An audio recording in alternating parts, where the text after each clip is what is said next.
Media.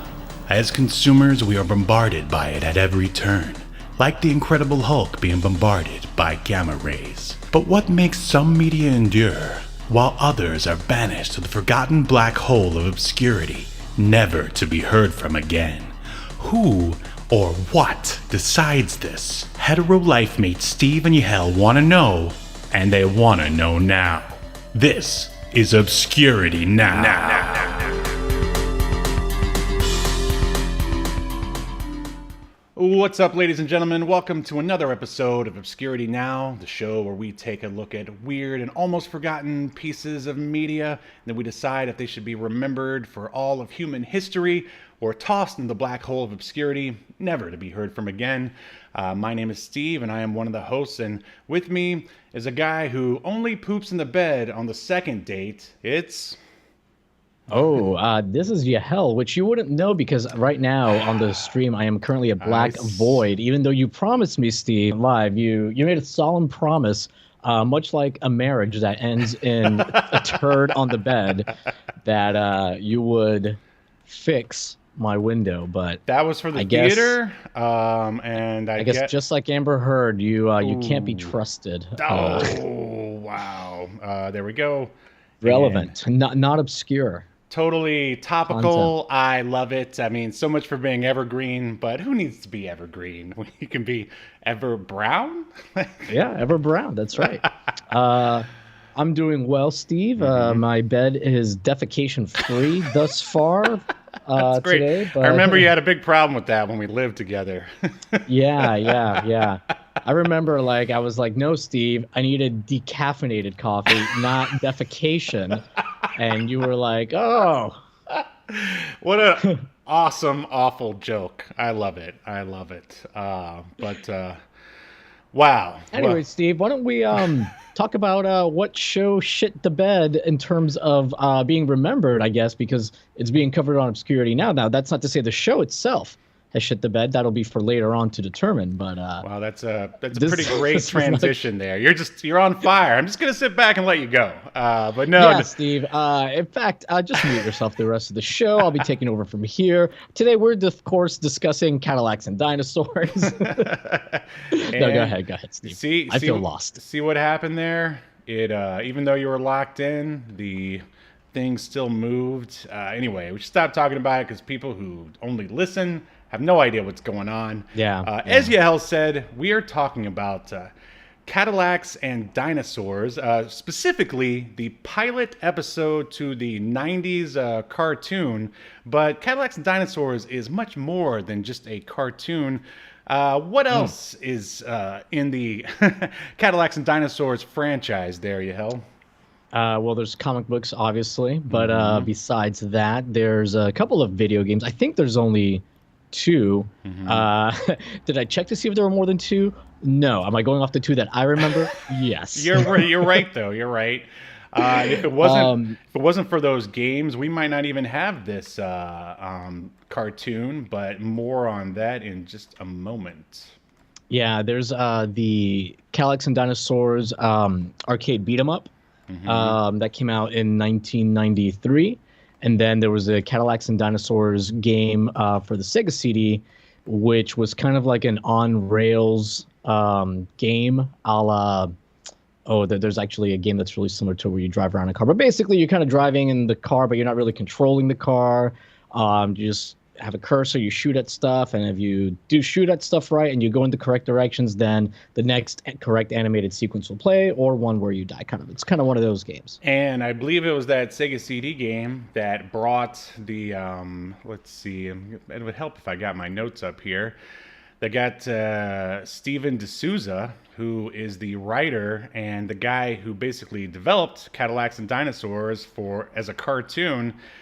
That's what he was like, this Cadillacs and Dinosaurs franchise is money in the bank.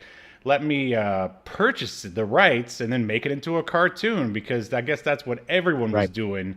Remember back for the Bruce Willis episode, Bruno the Kid? I mean, I guess everyone was just like, let me get some of that sweet, sweet Saturday morning cartoon money.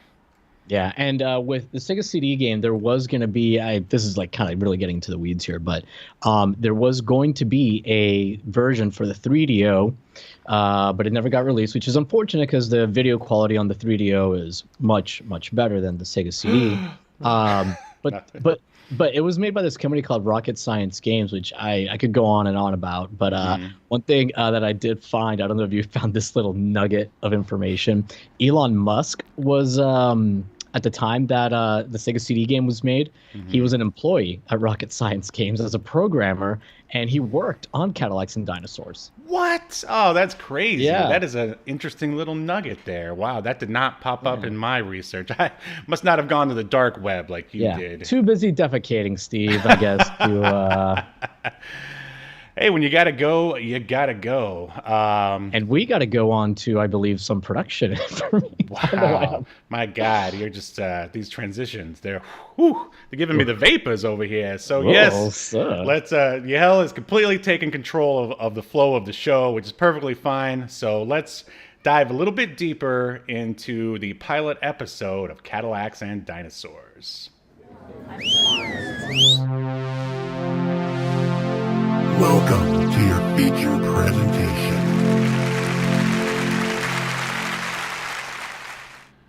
All right, so as I believe Yahel mentioned, there are comic books of Cadillacs and Dinosaurs. More specifically, it is based on a comic book originally titled Xenozoic Tales, created by Mark Schultz and published by Kitchen Sink Press.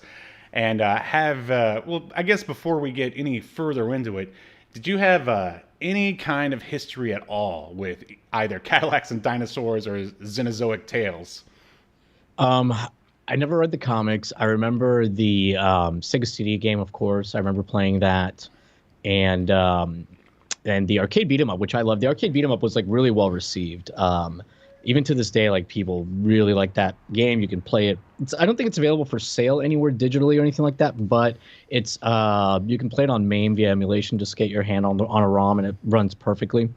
But yeah, I remember the cartoon itself, and I want to say I may have watched an episode or two there, but I was like 13, 14 when this was out, so it wasn't quite for my target, for my more sophisticated palate as a horny 13, 14-year-old boy.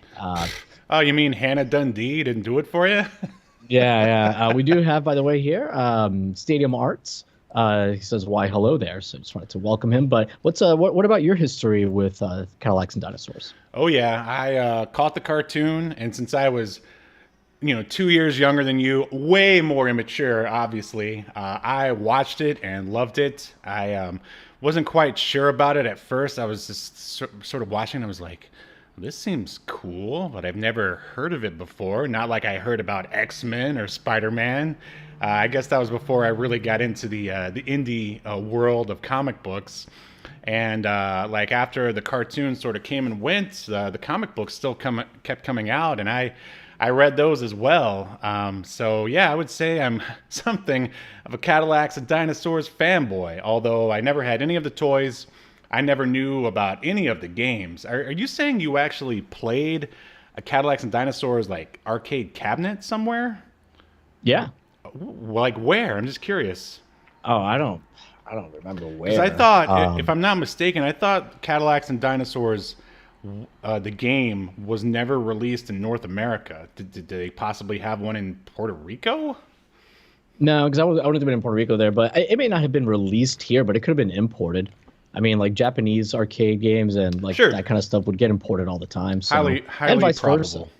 That's why in other countries you'll see like arcade cabinets that have the FBI "winners don't use drugs" warning, because like they do get imported by individual operators, even if like a Data East or whoever doesn't specifically like sell it in that market. Sure. Yeah, I gotcha. But yeah, I thought it was awesome, and then I guess read the comics for however many I could find, and that was basically it. And I don't know, it's sort of just hung in the back of my my mind. Although the comic books are very highly regarded in the comic book community because they're awesome. Like for some reason, the art reminds me of of the guy of like the Rocketeer comics as well, but that's another story. But anyway, on to the cartoon here. It premiered September 18th in 1993, ran to 1994. It only got one season, unfortunately, and basically, here's a quick series synopsis, and it's the adventures of the human survivors in a future dinosaur-dominated world. And of course, since this came out in the 90s, I guess we're post Jurassic Park here, so I can only imagine that people were looking for more dinosaur content, and then they came upon the comics and were like, "Ooh, this is gonna get us some of that sweet, action figure money, or however dinosaur money, however you want to look at it." So the episode synopsis, the name of the episode is called Rogue, and here it is. Jack Tenrack must stop a rampaging dinosaur from destroying settlements. During the adventure, he meets Hannah Dundee, the Wassoon science ambassador who has just arrived at the city in the sea. If you don't know what a Wassoon is, we'll talk more about the world building of Cadillacs and Dinosaurs in just a bit. So this was actually had a director, this guy by the name of Raymond Jaffelis, or Haffelis. It's an odd name. And he actually directed Inspector Gadget, the Ewok cartoon, Care Bears Adventure in Wonderland, guest starring Michael Jackson. I may have added that in. I don't know. You can... And the writers, and this is really kind of what blew my mind when I was researching this, because I had no idea. I kept seeing the name Stephen E. DeSouza, and are you familiar with that name? Do you know some of the stuff he has written, some of the classic? Man, the name rings a bell, but I can't. I've definitely seen his name before. All right, get ready. Hold on to your butts. Okay, first we got a Knight Rider, but this is what really blew my mind. He wrote Commando, The Running Man, Die Hard 2, a Tales from the Crypt episode, and Street Fighter the movie. Wow, that is...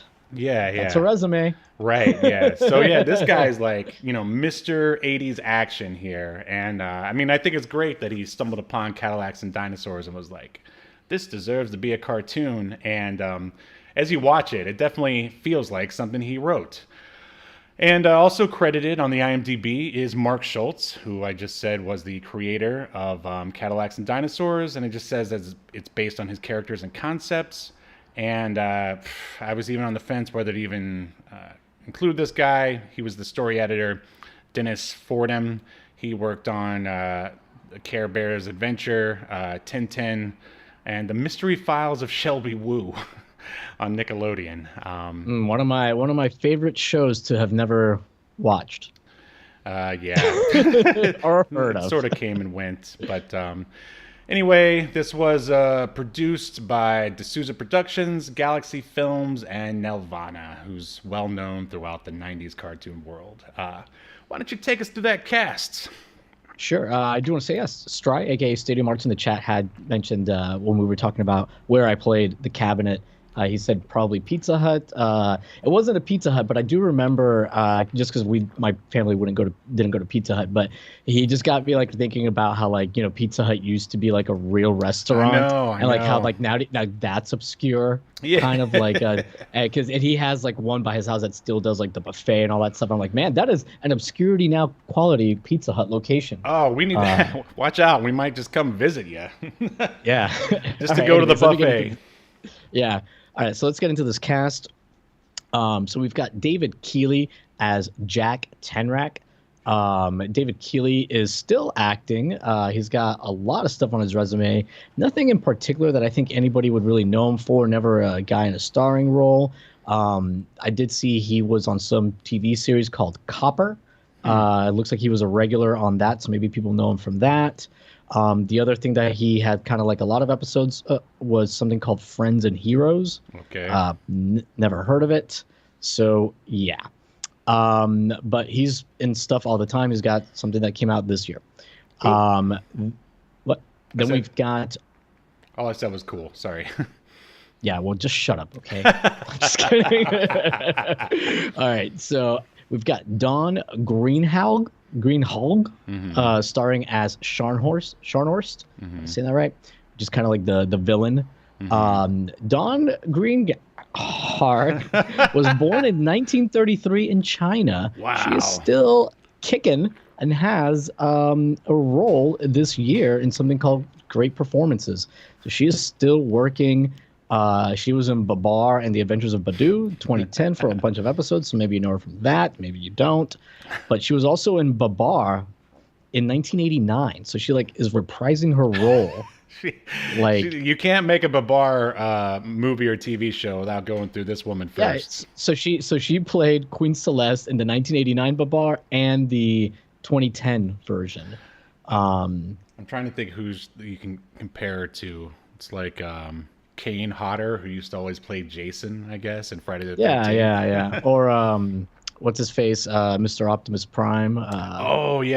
Peter. I always mispronounce. Welker. Well, Frank Welker is Megatron. Sorry. But we'll figure it out later. Yeah. Who cares? His family, I guess, maybe. Who knows? Anyways, we've got Susan Roman as Hannah Dundee. Much to my disappointment, Susan is blonde. Not a brunette, but I'll forgive her. How dare they cast someone in a voice that's not exactly like who they are? Yeah. Strice said in the chat, "Damn, that is so old." Yeah. I used to watch Babar when I was 5. When I lived in I. Newfoundland, and we only had 2 channels. I never watched it. Too cool to watch it. Anyway, Susan's done a bunch of animation voiceover work. There's lots of stuff you might know her from. Sailor Moon, I would suspect, because she was Sailor Jupiter. Wow. So maybe people know her from that. But maybe if you're a freak, you know her from Franny's Feet. If you're if you're is Gene that really a foot fetish video or something? It's like a kid's cartoon. Oh, okay. Because I was at Quentin Tarantino's the other day. He had an entire library of it. Was he hanging out with Gene Snitsky? Yes. He's a footman. Was Tony Atlas there as well? Oh, they were footmen too? I think I remember hearing that. Yeah. Oh, gosh. Yeah. Yeah. You can get somebody to step on them. If you hire them for an indie show, you can pay them in feet smells or something. I don't know. That's what you can find Hannah Dundee doing these days. Yeah. Then we've got Ted Dillon as Hammer. Ted Dillon, I closed his window. Another guy that's acting still pretty regularly, but you don't know him from anything. And I feel like that was most of the major important characters from this show. There's some other minor ones, but why go into their careers, Steve? Yeah, no, that's plenty. That's plenty. Yeah. Stadium Arts is talking about how Sailor Jupiter was a hottie. Is that the one with the blue hair? I don't even remember. I don't know. But once again, Susan didn't even have blue hair, so she's man, not cancel living the gimmick. Cancel her. All right, so we're gonna jump into this episode starting now. Okay, so we open on a full moon, but it's not just one moon, Yahel. It's a big moon and a little moon. So you're like, whoa, what's going on here? Are they on another planet? So we see the silhouette of several dinosaurs traversing the horizon of a lush green forest. Right off the bat, I was like, wow, this animation is pretty awesome, for the 90s, for a 90s cartoon. What did you think? Yeah, I agree. Definitely a cut above. For sure. The character designs also are really good. But obviously, I didn't read the comic, but I'm assuming they're based off the comic. Yeah, they're really close. I'd say, a little bit more bubbly than the actual comic, which is more like a pulp style, but whatever. I'm just nitpicking here. But by the way, Strice said that Jupiter was the tomboy, the green suit, trim, dark brown hair. Whatever you're into, Stadium Arts, it's all good. All right, we pan across. I also like how very cinematic all the camera movements are and everything, because then we pan across the forest and we land on a large truck type vehicle, most likely a truck. This is the kind of expert analysis you can only get here. That's why Stadium Arts is here. And to talk about his love of Sailor Moon girls. Yeah. Inside, we see two tough-looking dudes sitting next to a lovely-looking brunette lady in red. And this is Hannah Dundee. I'll tell you, none of the Sailor Scouts hold a candle to Hannah Dundee. At least not in my book. They're talking about going to some village and meeting up with some people for the first time. Then we see some thugs hiding in the bush, and they cut down a tree which lands on the road, forcing the truck off the road. So Hannah and the two dudes see a large gun like being aimed like right at them, and they just leap from the truck just as it's shot by the gun. Hannah then goes over to the dude who ends up, his name is Coitus or Choitus, something like that. That was his name, right? I think so. And he's got like a hurt foot, and then he says that the people, they're not supposed to be like hostile. They're supposed to be rebuilding civilization, not destroying it. Hannah says they aren't from the city. They then show this sort of pirate-looking flag kind of thing, and Choitus tells us that it's Hammer Tahoon and his renegades. Obviously bad guys. I mean, they look like they're straight out of like a Mad Max movie, basically. Choitus tells Hannah to go on. He'll only slow her down. Classic heroic stuff. Because she must create an alliance with they're going to the city on the sea. That's where they're going. So cue intro, and much like with Exo Squad, which we just watched 2 weeks ago, it's that sort of that intro style where it's just kind of like an orchestrated theme with a VO guy explaining the plot. What did you think of the music going on behind the VO guy? It was okay. I didn't think it was anything like particularly great. I didn't feel like it fit the show very well. I agree with you. I mean, I could see how people at the time would think that would fit because of Cadillacs. If you've never heard the theme, it almost sounds like sort of surfy at the beginning or bluesy, like sort of Roadhouse blues. It also reminds me of another animated show that we talked about way back in the beginning. Can you remember? Shoot, that was like bluesy.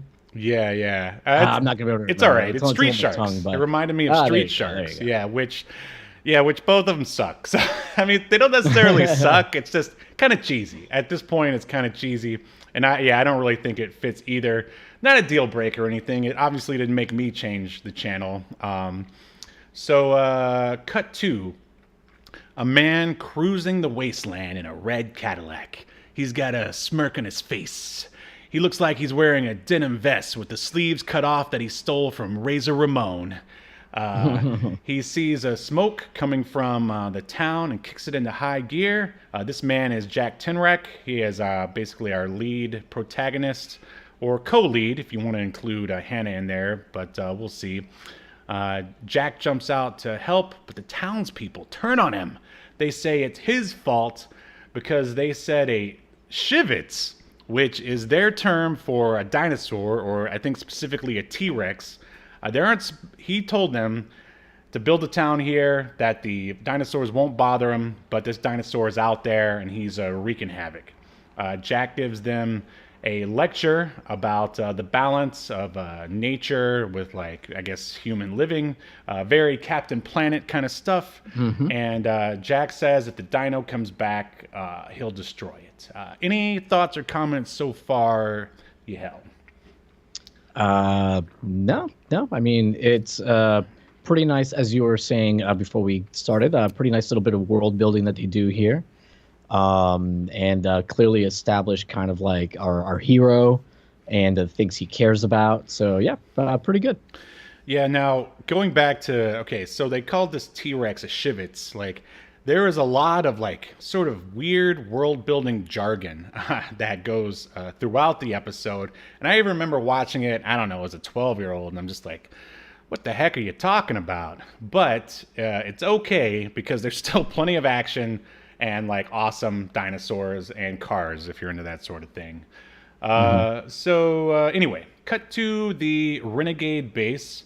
The Hammer, again, who's the leader, is making a deal with who ends up being the governor. I don't have her name written here, but she is... Scharnhorst? That one, yes, that one. Yeah. Scharnhorst, yes. She admits that she's stirring up the villagers to discredit Jack Tenrack. Hammer then... there's actually an important part here where he shows that he has a grenade that's going to pay off later. Hammer then rides a motorcycle with a Triceratops skull on the front, which is like the coolest thing I've ever seen. Like, that's a toy you want right there. So we cut back to Hannah, who finds the City in the Sea, which is basically the ruins of New York. There's like a sign on it that says like New York Public Library or something along those lines. She spies a Shivit, aka a T-Rex. It's the same one. And she doesn't really call it out because I guess it's too far away, but there's clear that there's something on its back. She hears someone coming in a vehicle and like this kind of, she just basically goes ahead and shoots first and asks questions later. She shoots out the wheels with her double-decker crossbow, which again is just some pretty badass attention to detail. Yeah. And lo and behold, it was Jack Tenrack's Cadillac, and it causes it to like flip over. He gets thrown from the car, and as he comes to, he sees this weird lizard man in a cloak. And this is almost like his... it's almost like his version of Obi-Wan Kenobi. And it talks about his... it's like this weird Latin phrase. It's like this way of living to where you're like rebuilding society, but you're also take care of nature at the same time. And as far as I remember, that really wasn't in the comics. I could only imagine that the TV executives were like, because back then the environment was a hot button issue. They're like, Mr. DeSouza, you really have to like, in between all the violence and and the attractive women running around, right. You really need to put in a positive message. So he's like, oh, okay, well we're saving nature. How about that? Yeah, and it was a hot button item at the time. Not that it isn't now, but it was like you mentioned Captain Planet. There was a lot of attention kind of being put on environmental issues. Absolutely, and I think it works. But at the same time, sometimes I feel like they are put in a little too much world building. It's like you could space it out over episodes, but whatever. It's interesting to say the least. So the weird lizard man tells him to like, I don't know, trust his instincts or something. Then Jack like comes to completely, and he sees Hannah standing above him. She thinks Jack is part of Hammer's gang, which I think is understandable. Sure. Yeah, and then Jack says he's against poachers. Oh yeah, she calls him a poacher. He says, "No way, I'm against the poachers. I'm a old blood mechanic," which basically is like, I'm a Jedi. But but I'm an old blood mechanic. I respect nature. Blah blah blah. Jack and Hannah then repair the tire. And that's like kind of a cool way for them to sort of, I don't know, get to know each other while they fix the tire. Like just what you would expect from one Steve and DeSouza. Hannah says that she's a diplomat and a scientist, and Jack says he hates both. You kind of get your classic trope here of course, they first meet and then they hate each other, but then they eventually become friends. And I think in the comics, maybe even a little more. They I'm sorry, am I exciting stadium arts? No, all right. No, you didn't say it was Jupiter. Oh, right. Sailor Jupiter. So. Save it for your fan fiction, buddy. They turn on the radio, and Jack talks about Governor. He talks about Governor Shinehorse, and on the radio is actually Governor Shinehorse, like doing her best Alex Jones impression. Yeah, pretty much. And then he gets mad and smashes his radio. Then they go into Jack's garage, which is like this awesome sort of like fortress kind of thing. Again, a toy you'd want to buy, 100%.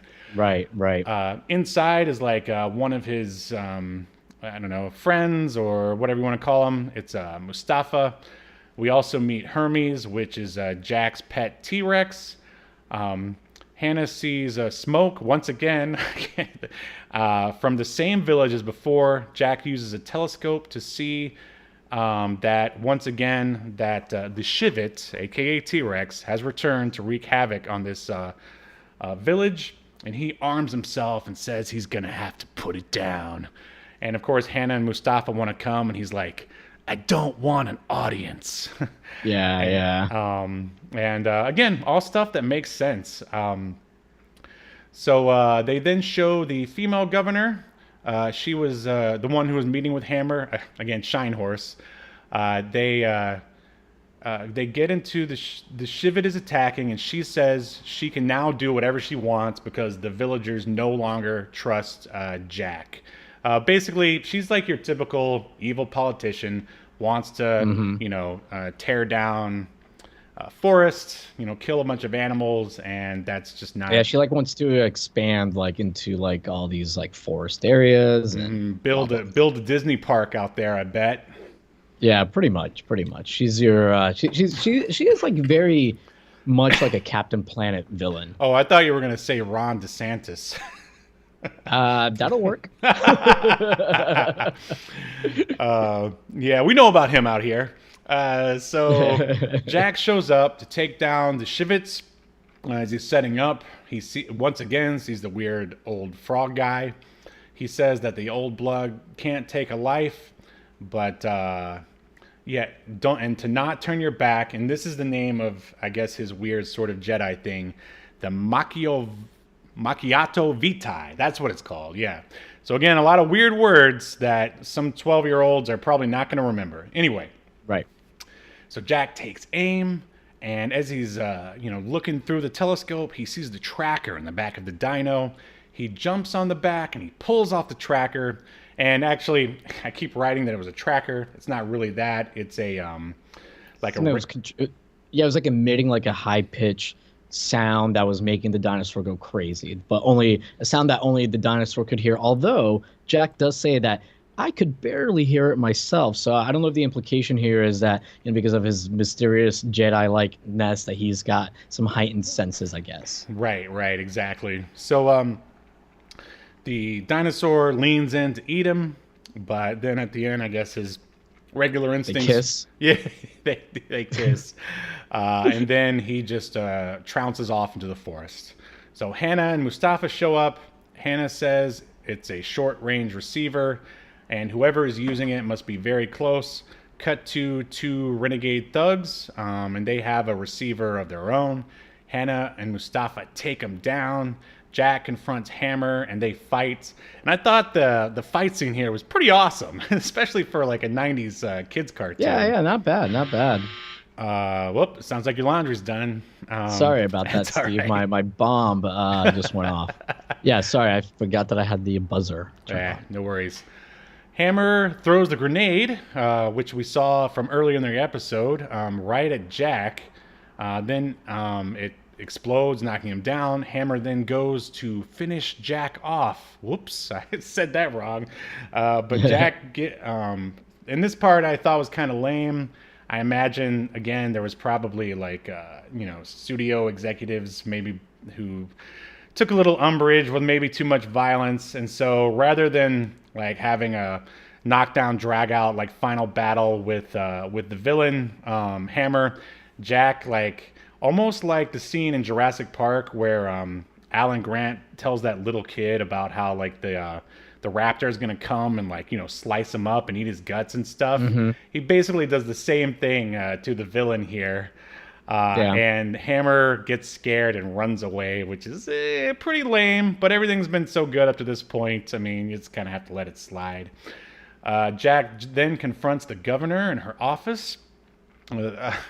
And again, Jack throws down the transmitter and he's like, here's the evidence. That the governor smashes the transmitter and goes, what evidence? What evidence? And then Jack gives, I'd say, like a well-written, sort of the old I'll get you next time kind of speech where he says, what goes around comes around. and I'll be around.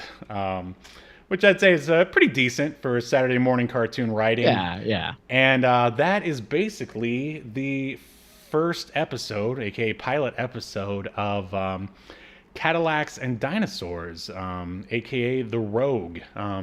Any more thoughts about that? No. I think you wrapped it up pretty nicely.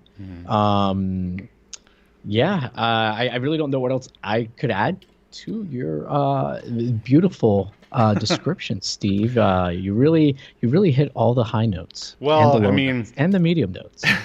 It's easy when it was so, I guess, well written to begin with. But yeah, it's very easy to follow. Yeah. All right, so I'll go ahead and run the bumper, and we will render our verdicts about this. So here we go. Remember, you're rated. That is the question.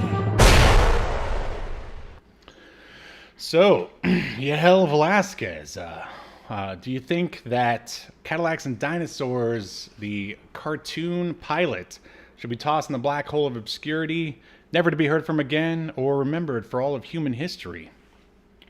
I say we should remember this one. Pretty good. Like you said, it's well written. It flies by. Yeah, the animation is definitely a cut above most 90s kids show animation of the time. So yeah, I say keep it. What say you, Steven? Oh, I agree 100%. Like this was a joy to watch. Like if only some way like someone could buy like Exo Squad and Cadillacs and Dinosaurs and they could have like a shared universe. Even though that would make no sense, I think it would be pretty awesome. Right. Yeah, the animation is great. I mean, the writing is what really does it for me because Steve and DeSouza wrote a lot of the movies that I loved back in like the 80s and 90s anyway.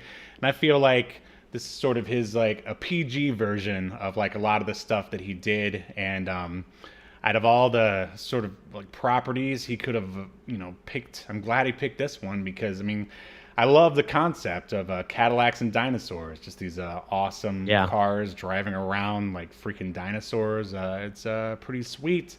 And now, why do you think that Cadillacs and Dinosaurs didn't carry on any further? I don't know.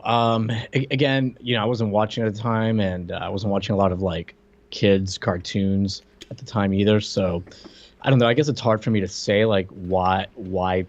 I'm assuming like it went down. It just didn't do well in the ratings or something. But it's kind of hard to find information about it. Like I was more curious as to how they got the rights to Cadillacs and like how they worked that out with General Motors or whatever. They licensed it. I mean, I figured that obviously that they had to license it. I was just kind of curious as to how that came about and if GM had any kind of influence on the content of the show itself. Oh, that's a good question. Because obviously General Motors wouldn't want, like any big company, they're not going to want, their vehicle like being part of like something that is going to cost them sales, right? Right, absolutely. Yeah, I don't know. I mean, I remember this had like a decent time slot, kind of like in the at the end of all the other cartoons, I think. I mean, my only other guess was, maybe it was premiering at like 6:30 in the morning and no one could watch it. But I guess we could always just assume that it didn't sell enough toys, and so they pulled the plug on it. Yeah, it might have been a little too smart, maybe for its own good. Yeah. It's a show that like it looks to me like it's marketed at kids, but the content, even though it's easy to follow, it's a little bit more sophisticated than you would normally see in a kid's show. There's a lot of political stuff. There's the environmental stuff, which I mean, the environmental stuff is, I guess, like not that difficult to like, grasp, put in a kid's show or something. But there's a lot of nuance to the show and the characters. Sure. And I think you could say the same. You know how stupid kids are. I mean, I almost think you could say the same thing about Exo Squad. It was maybe just for sure. They were both too smart for their own good. Yeah. But Exo Squad, they were, I think, a little bit smarter about their marketing in the sense that they marketed, I think, as a little bit more adult kind of a thing, because it even had like a tagline for a while where it was like called Exo Squad, the American anime. Right. You know, Right. and that right there is already gonna like get some people that are older folks that are into anime to kind of check it out and stuff. Sure. Although Exo Squad, you know, they had their line of toys and stuff too, but. Absolutely. Well, I guess we'll just have to track down some Cadillacs and Dinosaurs toys and pair it with all the E-frames I have with no action figures, and then just make our own episodes. Okay, well, it sounds like this one is definitely remembered, so here we go. In accordance to Obscurity Now, the most important streaming YouTube podcast in all of the internet, you shall be remembered. Yes. Good show. Good show.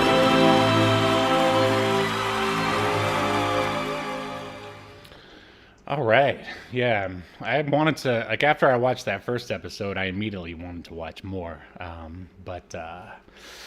All right. Well, man, we wrapped that one up quick. I mean, there was just nothing to even complain about or make fun of, hardly. Yeah, the only thing, I mean, if I could change anything about it, the theme song would be the one thing. Yep, you can improve upon that. It's not very memorable. I mean, if this were to come on, like, Adult Swim or something at, like, 11 p.m., then maybe have a better...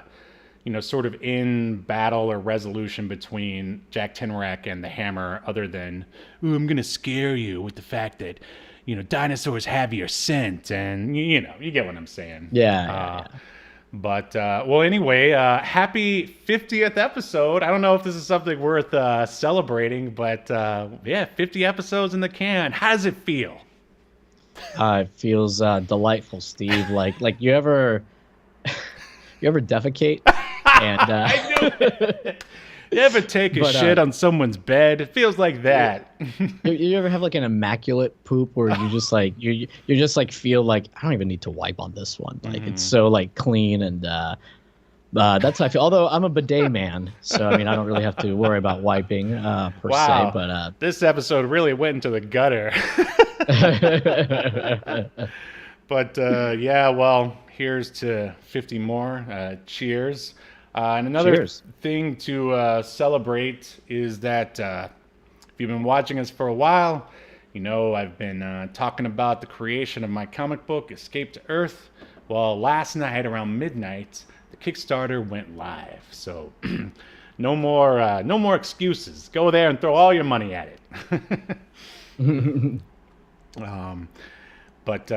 There's a digital option, print, and then there are variant cover. Or you could buy all of it if you want for the low price of $20. Please, go ahead and check that out. Anything going on at the Wrestling with Gaming camp? Nope, just still working on some upcoming videos very slowly. I did very recently. This is so. I'm a little buzzed, but I got this lovely ergonomic mouse. Nice. And I made some changes to my setup here where things are just more ergonomic, because my tendonitis was actually it was actually hurting so bad that it was actually difficult for me to work on scripts after work and work on editing. So, yeah. I didn't realize you had tendonitis. In both arms, Steve, both forearms. So thanks, work, for making me type so furiously. But I think a lot of it was due to like my posture and stuff. So this has actually really helped out a lot. But yeah, dude, like when I work out, I have to I use like these special, like, I don't even know how to describe these like weird claw things. Mm-hmm. Like, so if I'm doing anything that's like back, any pulling exercises, I use these things to take pressure off like my tendons. Otherwise I wouldn't be able to work out my back and biceps.